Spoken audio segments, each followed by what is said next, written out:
আসসালামু আলাইকুম। হ্যাঁ, প্রিয় দর্শক, আজকে আমাদের বিষয়টা হচ্ছে যে আপনি জমিতে নামজারি পাচ্ছেন না, আপনার জমি আরেকজনের নামজারি করে নিয়ে গেছে, আপনাকে কি করতে হবে ওই বিষয় নিয়ে আজকে কথা বলবো।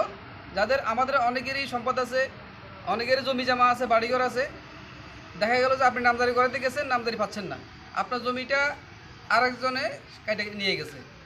যদি আপনার জমিটা আপনার খতিয়ান থেকে আরেকজনে কেটে নিয়ে যায়, তাহলে আপনাকে কি করতে হবে সেই বিষয়টা নিয়ে 3 মিনিট একটি ভিডিও, একটু শুনেন, আপনাদের উপকার হবে। যদি ভালো লাগে শেয়ার করে দিবেন। বিষয়টা হচ্ছে, আপনি যখন নামজারি করাতে গেলেন, যাই দেখলেন যে আপনার অংশটা আপনার নামে নাই, নামজারি করাতে পারছেন না, সেটা আরও দুইজন বা তিনজনের নামে নামজারি হয়ে গেছে। এখন আপনার করণীয় কি? আপনার করণীয় হচ্ছে যে আপনাকে মিসকেস করতে হবে। যারা আপনার খতিয়ান থেকে জমিটা কেটে নিয়ে গেছে, সম্পত্তিটা কেটে নিয়ে গেছে, তাদেরকে পক্ষ করে আপনাকে মিসকেস করতে হবে। মিসকেস যখন করবেন, কোথায় করবেন? সেটা করবেন এসিল্যান্ড অফিসে। এসিল্যান্ড অফিসে যখন মিসকেস করবেন, তখন এসিল্যান্ড সাহেব আপনাকে নোটিশ পাঠাবে। আপনার যাদের নামে নামজারি হয়ে গেছে, যে কয়টা জোতে হয়ে গেছে, ওদের সবাইকে নোটিশ পাঠাবে। নোটিশ পাঠানোর পরে সবাইকে অফিসে ডাকবে, বাদী বিবাদী উপপক্ষ শুনানি হবে। বাদী বিবাদী উপপক্ষ শুনানি হওয়ার পরে যদি প্রমাণিত হয় যে যারা নামজারি করে নিয়ে গেছে, কেটে নিয়ে গেছে, তারা এটা পায় না, আপনি পান, তাহলে ওদের থেকে কেটে নিয়ে আপনাকে দিবে। আর যদি দেখা যাচ্ছে যে আপনার সম্পত্তিটা আপনি যেভাবে কিনছেন, আপনার কিনাটা রাইট না, তাহলে আপনি সম্পত্তি নামজারি পাবেন না। যারা নামজারি করে গেছে, নিয়ে গেছে, ওদেরটা বলবৎ থাকবে, ওদেরটা রাইট থাকবে।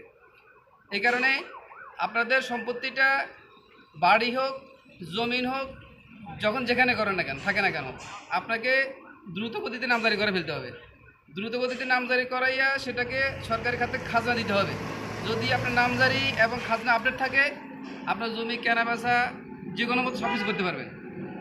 আপনাদেরকে বলছি, যারা আমার পেজের সাথে সম্পৃক্ত আছেন, আমি ল্যান্ড নিয়ে প্রত্যেকটা সময় আপনি ভিডিও করি। আজকের বিষয়টা মিসকেস যেভাবে কীভাবে করবেন, সেটা মিসকেসটা যদি মিসকেস করে না করেন, তাহলে আপনার সম্পত্তি ফেরত পাবেন না। আপনার সম্পত্তি দখল আছে, নামজারি নাই, তাহলে আপনার কোনো কাজে আসবে না। এই সম্পত্তি দিয়ে আপনার কখনোই দখল দিয়ে কিছু হবে না, আপনার নামজারি থাকবে।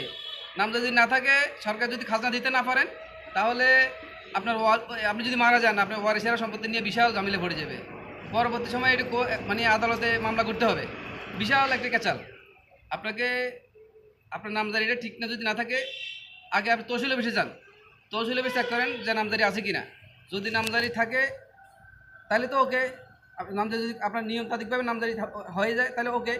যদি নামজারি আপনার সম্পত্তি জমি আরেকজনে কাটিয়ে নিয়ে যায়, তাহলে আপনাকে এসিল্যান্ড অফিসে এসে মিসকেস করতে হবে। আর এই মিসকেস যদি না করেন, তাহলে সম্পত্তিটা আপনি ফেরত পাবেন না। এই কারণে আপনাদেরকে বলছি, আপনারা বাড়ি হোক, জমি হোক, দ্রুত গতিতে নামজারি করান, সরকারকে খাজনা দেন। এবং যদি আপনার জমি না থাকে, মিসকেস করেন। মিসকেস করার সিস্টেমটা বলে দিলাম। এইভাবে যদি আপনি করেন, তাহলে আপনাদের বাড়ি এবং ঘর সুরক্ষিত থাকবে। সবাইকে ধন্যবাদ। আসসালামু আলাইকুম। কয় মিনিট হলো?